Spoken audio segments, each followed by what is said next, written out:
Welcome back to the channel, guys. I know it has been a while, but today we're just going to be doing something very simple. We're going to be going through everything that I've done to the car so far.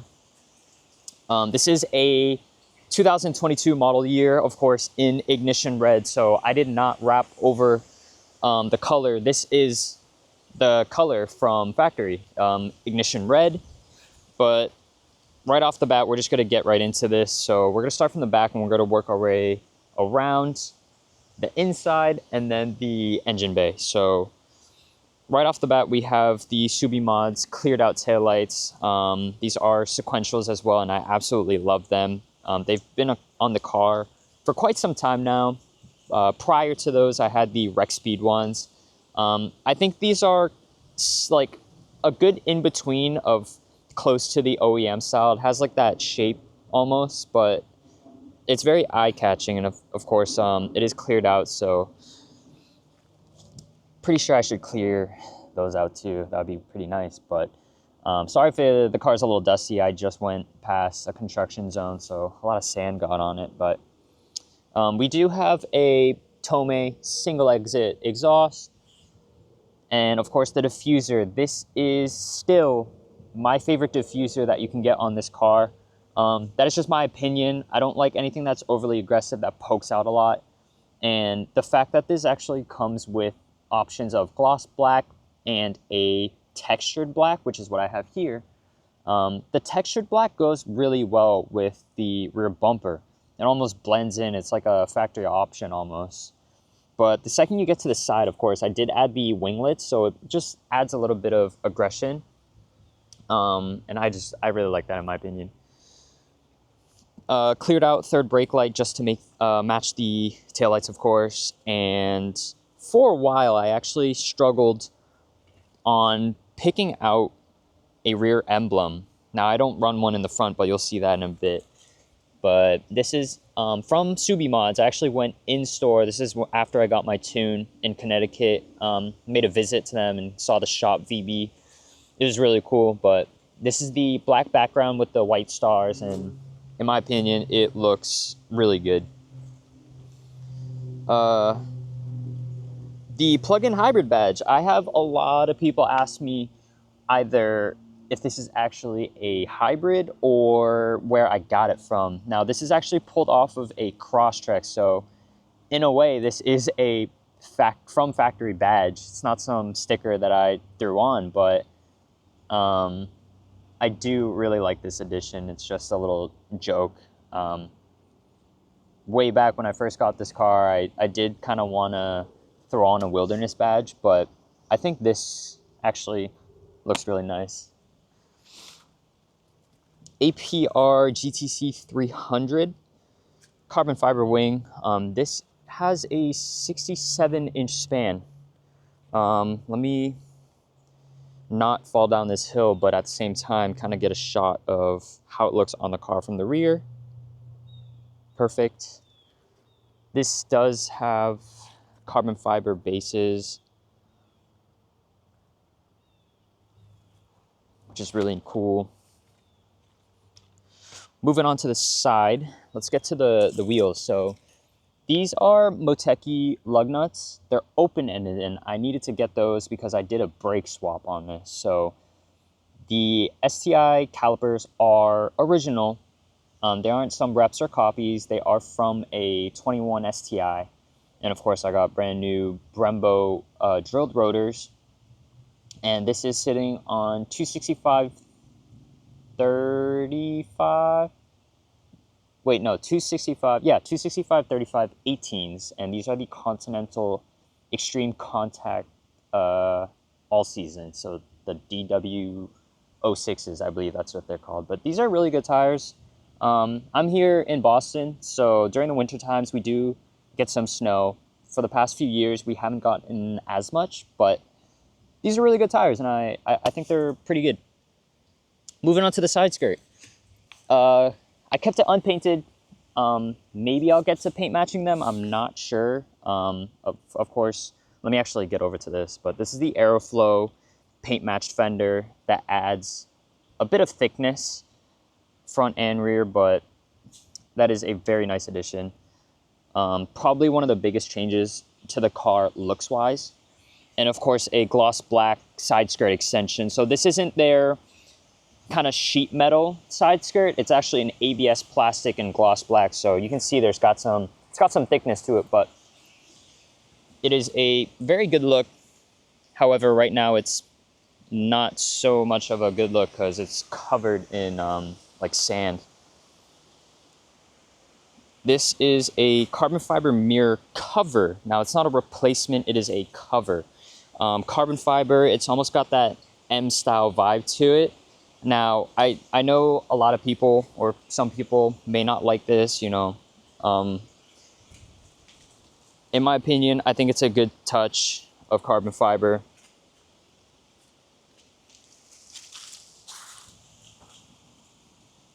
But I don't know, me personally, I like that little added winglet, but super easy install, looks good.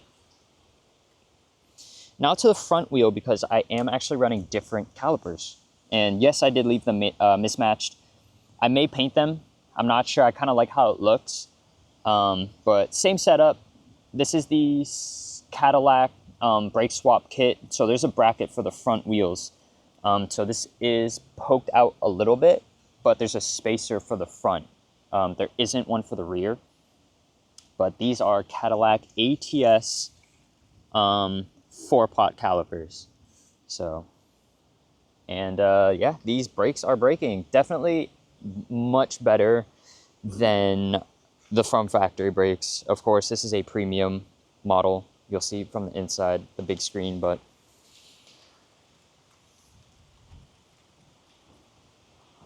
I believe this is the Noble from Import Image Racing. It's a gloss black mesh grille. I went with them just overall, the paint quality and the quality of the mesh itself. I do know, or I've actually seen in person where the mesh actually turns into like a bronze, or almost like it's like rusting. But mine, for the, I want to say almost 1.5 years, almost 2 years of having this on the car through 2 winters, a lot of rain, it's still maintaining its silver mesh color, which is awesome. I have an Icyaero glow brace and a Velossatech snorkel. And then down below, I do have a Perrin black front mount intercooler. And of course, these are actually the Subaru from factory bezels. I didn't really care for the sequential turn signals where that actually can go from white to an amber. I didn't really care about that. And fitment on the factory items are just perfect. Here is how it looks up front.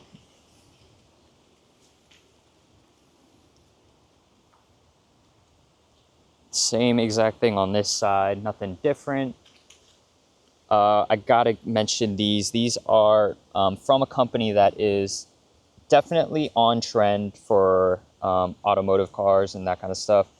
But these are Dasai glow stickers. Now, they are wired in, and these will blink during the nighttime. Now, it's nothing like overly bright, but it's perfect enough where people can notice it and see it. I have gotten a lot of comments and feedback on these, and I'm not even sure if you can see this. Actually, the camera catches it, but this is a Narita dogfight banner. A lot of people don't notice that actually says something on there, but I just wanted something simple, gloss black, text on the matte black background.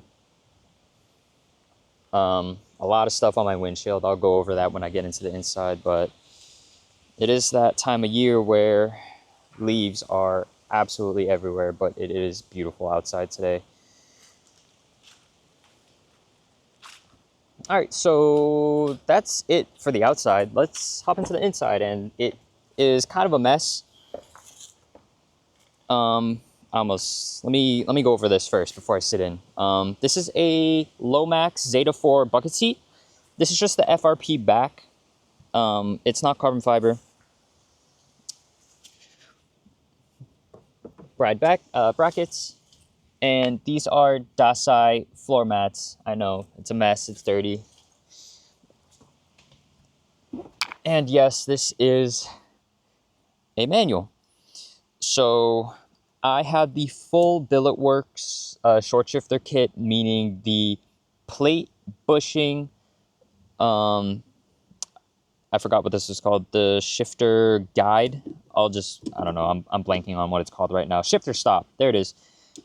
And then an extension, just because, in my opinion, I ran it pretty low and I just didn't like how tight it was. So I raised it up, so now it's much easier to shift, but at the same time, the throws are so short and notchy. So, and of course, that shifter stop does an amazing job not having too much movement left and right. Same goes for the ebrake, gloss white for the inside, of course, and the button. But this is starting to age a little bit. It's got scratches all over it. This has been with me for the last 3 cars, including this one. This is a Broadway wide mirror, and it's just awesome for blind spots. Now, obviously, still look at your mirrors and turn your head left and right, but this is a awesome interior piece, in my opinion. It just has a massive view of the back. I mean, you can see that yourself. You can see like kind of that window, and then even a little bit up here, hopefully, yeah, like right where the Sailor Moon sticker is. But sitting behind that is a Vantrue N5. This is the 4-channel dash cam, meaning it points outwards, and from this camera, it points inside towards me. There is also a camera back there, which you can see right there up top. That one points towards the back and then towards the inside from that camera. So kind of the passengers and on the back of my seat. But it is a very awesome dash cam. And this is hardwired in. So it's off right now, but I have the SD card out of it. I have it in this camera currently. This is a Uniden R8 or 7. I think it's an 8. I'm not sure. But it does its job. You know, it's a misconception of radar detectors where it 100% catches cops, but I just have it there. Of course, the premium big screen, in my opinion, it needs work still. Subaru is still struggling on making this a smooth and user-friendly experience. I'm constantly having CarPlay or Android Auto issues, but it is what it is. I did upgrade this to the suede. Now, this suede piece is actually still a factory accessory, meaning this does not come on any of the other cars, because the GT models that have suede in it, it's actually a kind of plastic on this half, and then it's suede up top, whereas this one is suede all over. Same goes for here, it's all the way around. And I do have some interior lighting. Let me put this car in accessory mode, and there it is. This took me a little bit to figure out, but this, you gotta tap into the fuse box. Let me close this door. Dasai Mochi sitting right there. Cobb accessport. And I have a 20% tint, so you can kind of see the difference there. I have nothing on the front windshield, 20%.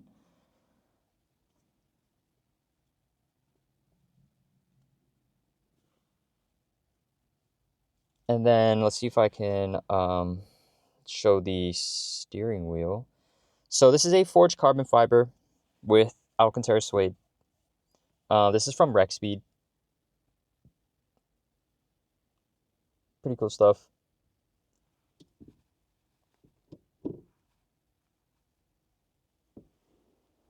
And this is my brand new lip because I cracked the last one. But this is a polyurethane, so hopefully it'll be much more durable and prone to cracking. But let's get to the fun stuff. Let's pop the hood. Ugh. All right, camera's still recording. That is perfect. Let's pop the hood. Lots of pink, I know. This pink engine bay has been on the car very early on in the build. And I kind of did it as a joke, just because it's, in my opinion, at first it was like clashing colors, red and pink. And it still is, in my opinion, but it gets a lot of attention. A lot of people like it. My first year going to Wicked Big Meat, a lot of people walked up to my car. There weren't a lot of modified VBs at the time, but they absolutely loved it. So the parent front mount intercooler, we have hyper pink piping. I am going to be swapping this out soon. I'm going for a bigger front mount. Hyper pink IAG air oil separator and a nameless strut bar. This is probably my go-to strut bar out of all of them on the market currently. Has a conical kind of lug nut style install, and this thing is not going anywhere. Not prone to stripping unless you purposely strip it, but yeah, it's perfect. ETS intake, of course, with the box. One negative thing about the parent front mount is that I had to modify this piece to actually get it on, and I had to cut the ETS box. So if I ever switch this out, I might actually just get a new intake box because I had to cut that. And I had to modify this to fit that. And I probably can't really show you, but it is still touching. So just a little pet peeve of mine in the engine bay, but Fortune Auto coilovers, that's what I'm sitting on. Got these Swift springs, 8K up front and in the rear. And then let me pop the trunk because I also have a strut bar back there. And like I said before, it is an absolute mess. So sorry about that. But I do have a Alpine subwoofer in there. You can see right there, there is the trunk strut bar. Exhaust components, because I can't really show you that. I am currently on the Ray Motorsports J-pipe. So there is one Jesse, I think Gen 2 cat, whereas ETS and a lot of other companies use a primary cat and a secondary. So technically, going with her J-pipe, the tone is deeper and maybe even more flow. Correct me if I'm wrong, but my car does sound very, very good. My last J-pipe, which was the ETS one, did trigger my check engine light, whereas now I actually don't have one anymore. I got rid of the P420, and the quality of Ray's products are just phenomenal. The exhaust, of course, has the mid-pipe, so it's resonated, and there's one muffler, but it sounds awesome. Am I gonna go catless? Most likely not. I think my current setup right now, I'm just waiting for headers. I think it sounds amazing for what it is as of right now. I have some differential bushings. I have a transmission mount, and it is billet in aluminum from Torque Solutions. So when I'm driving my car and shifting gears, it almost sounds sequential. It has that like transmission whine just because it's so connected to the car, like the transmission up inside the cabin. It's a really fun driving experience. Not a lot of people are gonna like that, and I can completely understand. My passengers absolutely hate it in my car. It's way too loud, but in my opinion, my last setup, which you will be able to see on my channel, when I was muffler deleted and no resonators with the high flow J pipe from ETS. That was pretty horrendous on the road, especially on highways, just coasting at like 60, 70. The drone was really bad. I'm just making sure right now that I am not forgetting anything. The wrap, of course, is done by the people at Procyon. They are a local company here. You will see them at a lot of shows. Definitely check them out on their Instagram. They did a fantastic job. They put the creation, the images from my head onto the car, and honestly, they nailed it. But this is it for the car. Let me know if you guys have any questions. Let me know if you guys want to see anything. I'm really hoping I didn't miss anything on the car. I feel like I am. Lower control arms, yes. Okay, so white line lower control arms. I have the stock front and rear sway bars still, so nothing has been done to that. But yeah, I'm finally done. Am I gonna put more stuff on this car? Absolutely. Still got a long way to go, but the car, in my opinion, is very fun right now. It drives amazing, handles really well, brakes are perfect. But that is about it. I'm gonna wrap this video up, guys. Hope you guys enjoyed the video. Hope you guys enjoy the build. Instagram, it's gonna be right there for anyone that is interested. But yeah, I will see you guys next time. Alrighty.